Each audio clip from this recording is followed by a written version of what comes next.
उत्तर प्रदेश के लखीमपुर की पलिया के तहसीलदार और लेखपाल के सामने न सिर्फ कलेक्टर से मुख्यमंत्री तक बेबस हो चुके हैं, बल्कि तहसीलदार अदालतों को भी कोई वैल्यू नहीं दे रही हैं।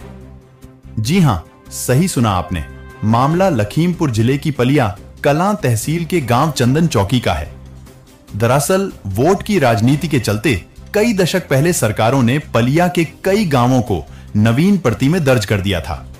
वरिष्ठ पत्रकार इमरान नियाजी की पुश्तैनी जमीन के अभिलेखों में हेरा फेरी करके एक महिला का नाम दर्ज कर दिया गया था। इस 400 BC का मामला थाना निघासन में दर्ज हुआ। साथ ही SDM की अदालत में धारा 33/29 का मुकदमा चलाया गया।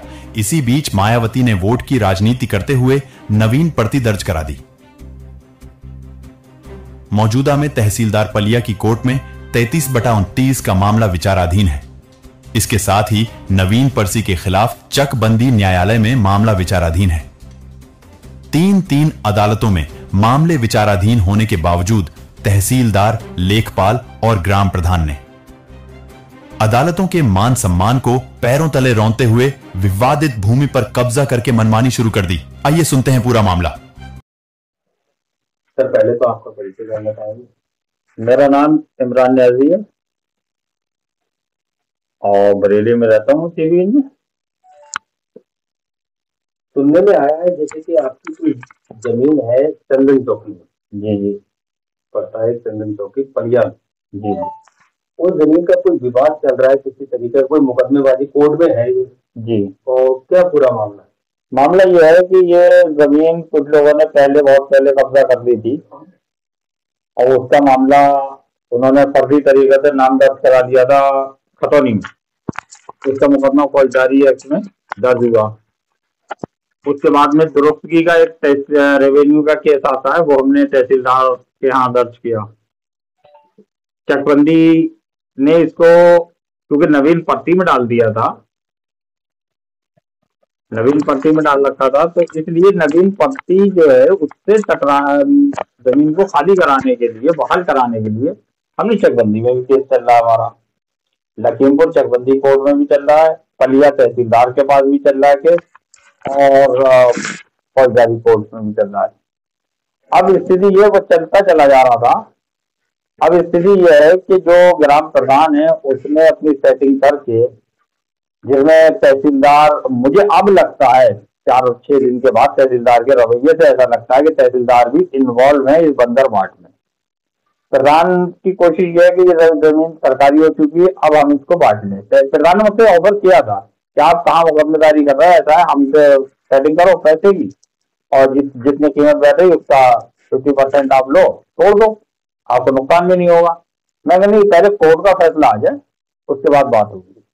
कोर्ट का भी फैसला नहीं आया। 18 तारीख को या 17 तारीख को, इसी 17 तारीख को प्रधान ने, लेखपाल ने साठगांठ करके तहसीलदार की मर्जी से वहां पे कूड़ेदान बनाना शुरू कर दिया। या हम भी जानते हैं, आप लोग भी जानते हैं, सभी जानते हैं कि जब दौरान मुकदमा उसमें प्रॉपर्टी में घुसना नहीं चाहिए, कुछ करना नहीं चाहिए।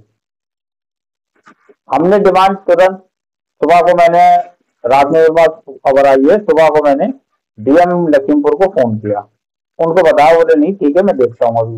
उन्होंने कहा SDM से बात की, मैंने कहा SDM फोन नहीं उठा रहे हैं, बता दिया। उसके बाद मैंने तहसीलदार को फोन किया, मैडम ठीक है मैं दिखवाती हूँ, पूरी बात उनको बताई। मेरी डिमांड सिर्फ यही थी कि आप पहले मुकदमों का डिसीजन का इंतजार कीजिए। क्या कर रही है कोर्ट? 3 दिन कोर्टों में चल रहा, फिर आपकी अपनी कोर्ट में चल रहा, आप मान सम्मान कित रख ही नहीं रहे ये लोग। आज पता चला है, लगातार मैं उस दिन से मुख्यमंत्री से लेकर तहसीलदार तक लगातार सबसे रिक्वेस्ट कर रहा हूँ।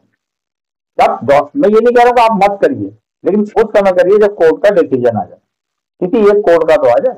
आपकी अपनी कोर्ट में भी है, लेकिन तहसीलदार के कान तले भी नहीं रह रही। यहाँ से मैंने मुख्यमंत्री तक को फैक्स से, ईमेल से, ट्विटर से सभी को इन्फॉर्म किया, लेकिन कोई भी कुछ सुनने को तैयार नहीं है। तहसीलदार ने, अब स्थिति हुई 2-3 बार मैंने जब उनको कंप्लेंट की तो तहसीलदार ने मेरा फोन नंबर ही ब्लैकलिस्ट कर दिया, फोन नहीं उठा। इससे मुझे लगता है कि तहसीलदार इस बंदरबाट में पूरी शामिल है।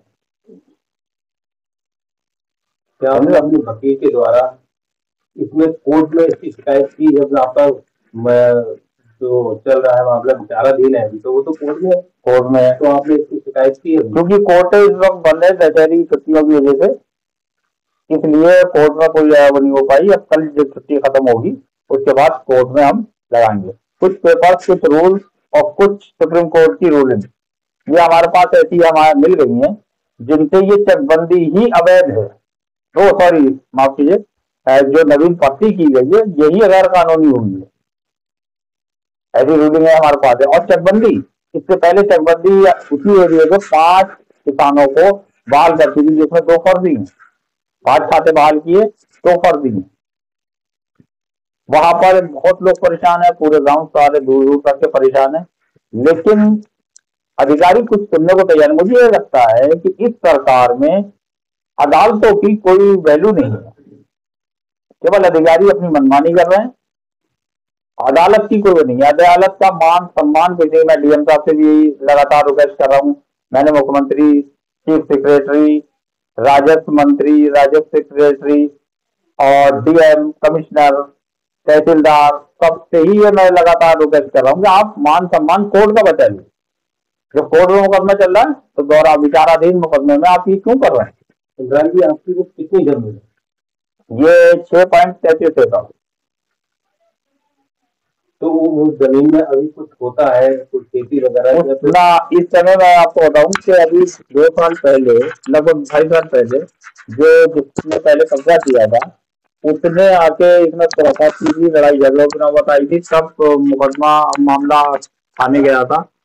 थाने को उसने अपने उसमें ले लिया था। उसके बाद तहसीलदार जो थे तत्कालीन, वो वहां पहुंचे और पहुंचने के बाद में उन्होंने सारी बात सुनी, उसकी भी सुनी, हमारी भी सुनी। उसके बाद तहसीलदार ने कहा कि आपका जो कोर्ट में केस चल रहा है तो आप कोर्ट के आर्डर का सम्मान करते हुए आप लोग कोर्ट के डिसीजन का इंतजार करो, और दोनों ही पार्टी आप केस में नहीं आएंगी। पुलिस को आदेश कर दिया कि आप इन दोनों पार्टियों को अंदर ना आने दें केस में। उस समय मेरी 33 बीघे जगह में गन्ना खड़ा था, तो मेरा पूरा सड़ गया। 3-4 फसलें, धान गेहूं सब बर्बाद हो गई। मतलब वो नहीं पाया हम, क्योंकि हमें कोर्ट का सम्मान करना था, तहसीलदार के आदेश का सम्मान करना था। हमने तहसीलदार के आदेश का पूरी तरीके से अनुपालन किया। अब आप क्या चाहते हैं? अब ये चाहते हैं कि ये जितनी भी कार्रवाई ये कर रहे हैं उस पर कब्जा कर रहे हैं, इसको रोके को अधिकारी, खासतौर से जिलाधिकारी जी इसको रोकें, और रोकने के बाद कोर्ट का इंतजार करें। 3 कोर्टों में मुकदमा, तीनों में से किसी एक का तो डिसीजन आ जाए। सबसे बड़ी बात यह है, मैं आपको बता दूं, मेन पॉइंट, तहसीलदार की खुद की अदालत में मुकदमा सुनवाई चल रही है, उसके बावजूद तहसीलदार खुद मजिस्ट्रेट है। तहसीलदार खुद मजिस्ट्रेट है, मुकदमा सुनती है। डीएम साहब खुद मजिस्ट्रेट है, मुकदमे सुनते हैं। उसके बावजूद भी ये कोर्ट का सम्मान भी नहीं बचा हुआ है। आपके खिलाफ फैसला जाता है तब क्या करें? तब हम लोग खामोशी जारी रहेंगे, उसकी अपील करेंगे, उससे अपर कोर्टों में अपील करेंगे, कानूनी लड़ाई लड़ेंगे। हम झगड़ा नहीं कर रहे हैं। झगड़ा करना होता मैं आपको दिया होता, मुझे झगड़ा नहीं करना, कानून से लड़ूंगा मैं। वहां हमारा इंजन सड़ गया, खड़े खड़े 3 साल में बर्बाद हो गया। पाइपलाइन बर्बाद हुई, मीटर कनेक्शन, तो सामने वाला जो पार्टी है हमारी जिसने खुराफात की थी, वो हमारा मीटर उखेड़ के ले गया। उसमें भी किसी ने कुछ, पुलिस ने कुछ नहीं करा कि मीटर चोरी हुआ, लेकिन कोई मतलब नहीं किसी को।